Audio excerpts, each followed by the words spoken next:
Welcome our YouTube channel GS with Ansu. Bihar SI PT के लिए आज हम लोग सेट नंबर 59 को लगाने वाले हैं। इसमें सारे के सारे प्रश्न बहुत ही सिलेक्टेड दिए गए हैं जो आपके एग्जाम में डायरेक्ट आने की पूरी संभावना है, इसलिए वीडियो को लास्ट तक जरूर देखें। स्टार्ट करने से पहले आप लोगों से एक ही रिक्वेस्ट है, प्लीज़ वीडियो को लाइक और सेशन ख़त्म होने के बाद किसी भी एक ग्रुप में शेयर जरूर कर दीजिएगा। चलिए शुरू करते हैं और आप लोग भी सोचिएगा अपना आंसर क्या हो सकता है। पहला प्रश्न है, दक्षिण अमेरिका के निम्नलिखित में से कौन से दो देश भूमिबद्ध है, यानी कि लैंडलॉक। प्रश्न इंपॉर्टेंट है। तो दोस्तों दक्षिण अमेरिका के जो दो देश भूमिबद्ध है वह है पराग्वे और बोलोविया, ऑप्शन नंबर डी। अगला प्रश्न देखते हैं, मोस्ट इंपॉर्टेंट प्रश्न है, प्रसिद्ध पुस्तक चेंजिंग इंडिया के लेखक कौन से भारतीय अर्थशास्त्री हैं। तो दोस्तों चेंजिंग इंडिया के लेखक हैं doctor Manmohan Singh, option number C. अगला प्रश्न देखते हैं, मरियाना गर्त पृथ्वी का सबसे गाढ़ा हिस्सा डैश महासागर में स्थित है। तो दोस्तों मरियाना गर्त स्थित है प्रशांत महासागर में, ऑप्शन नंबर सी। अगला प्रश्न देखते हैं, मोस्ट इंपॉर्टेंट प्रश्न है, रामसर समझौता डैश से संबंधित है। रामसर समझौता संबंधित है आर्द्रभूमि संरक्षण से, ऑप्शन नंबर डी। यह समझौता 1971 में ईरानी शहर रामसर में अपनाया गया था और 1975 में लागू हुआ था। अगला प्रश्न देखते हैं, इंपॉर्टेंट प्रश्न है, संयुक्त राज्य अमेरिका और मैक्सिको की सीमा पर स्थित नदी कौन सी है। संयुक्त राज्य अमेरिका और मैक्सिको की सीमा पर स्थित नदी है Rio Grande, option number D. अगला प्रश्न है, समवर्ती सूची का विचार डैश देश के संविधान से लिया गया है। समवर्ती सूची का विचार लिया गया है ऑस्ट्रेलिया देश के संविधान से, ऑप्शन नंबर बी। अगला प्रश्न देखते हैं, इंपॉर्टेंट प्रश्न है, निम्नलिखित में से कौन गंगा की सहायक नदी नहीं है। गंगा की सहायक नदी नहीं है ब्यास, ऑप्शन नंबर सी। जबकि कोसी, गंडक तथा यमुना यह तीनों नदियां गंगा की सहायक नदी है।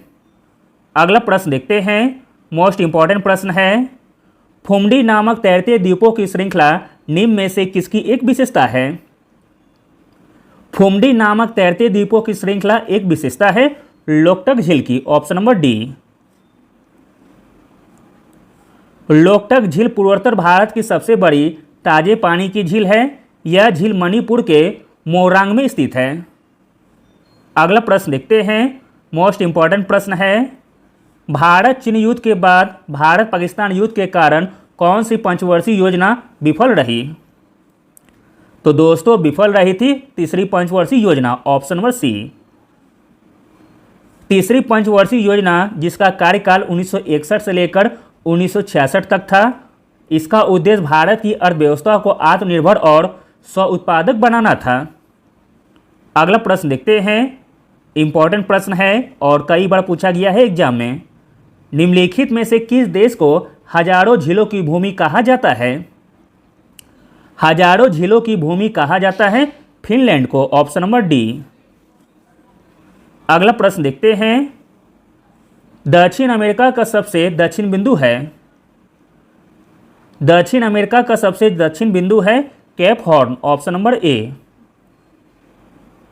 अगला प्रश्न देखते हैं, संघ और राज्यों के बीच विषयों के वितरण में साइबर कानून किससे संबंधित है। प्रश्न इंपॉर्टेंट है, संघ और राज्यों के बीच विषयों के वितरण में साइबर कानून संबंधित है अवशिष्ट विषय से, ऑप्शन नंबर डी। अगला प्रश्न देखते हैं, निम्नलिखित में से कौन सा दिन संयुक्त राष्ट्र द्वारा मानवाधिकार दिवस के रूप में मनाया जाता है। तो दोस्तों वह तारीख है 10 दिसंबर का, ऑप्शन नंबर बी। संयुक्त राष्ट्र द्वारा मानवाधिकार दिवस मनाया जाता है 10 दिसंबर को। अगला प्रश्न देखते हैं, इंपॉर्टेंट प्रश्न है, पोलियो वैक्सीन की खोज किसने की थी। पोलियो वैक्सीन की खोज की थी जोनास साल्क ने। अगला प्रश्न देखते हैं, इंपॉर्टेंट प्रश्न है, राइबोसोम निम्नलिखित में से किसके लिए कार्यस्थल है। तो दोस्तों राइबोसोम कार्यस्थल है प्रोटीन संश्लेषण के लिए, ऑप्शन नंबर ए। अगला प्रश्न देखते हैं कि संशोधन के द्वारा संपत्ति के अधिकार को मौलिक अधिकारों से हटा दिया गया। प्रश्न इंपॉर्टेंट है। संपत्ति के अधिकार को मौलिक अधिकारों से हटा दिया गया, वह संशोधन था 44वां संशोधन, ऑप्शन नंबर डी। 1978 में 44वें संविधान संशोधन के साथ संपत्ति का अधिकार मौलिक अधिकार नहीं रहा, इसे अनुच्छेद 301 के तहत एक संवैधानिक अधिकार बनाया गया था। अगला प्रश्न देखते हैं, इंपॉर्टेंट प्रश्न है और कई बार पूछा गया है एग्जाम में। उस सुल्तान का नाम बताइए जिसे उसकी उदारता के लिए लाख बख्श के नाम से भी जाना जाता था। तो दोस्तों वह सुल्तान था Qutbuddin Aibak, option number A, जिसे लाख बख्श के नाम से जाना जाता था। अगला प्रश्न देखते हैं, इंपॉर्टेंट प्रश्न है। संविधान सभा द्वारा उद्देश्य प्रस्ताव को कब स्वीकार किया गया था? संविधान सभा द्वारा उद्देश्य प्रस्ताव को स्वीकार किया गया था 22 जनवरी 1947 को, ऑप्शन नंबर बी। अगला प्रश्न देखते हैं, इंपॉर्टेंट प्रश्न है।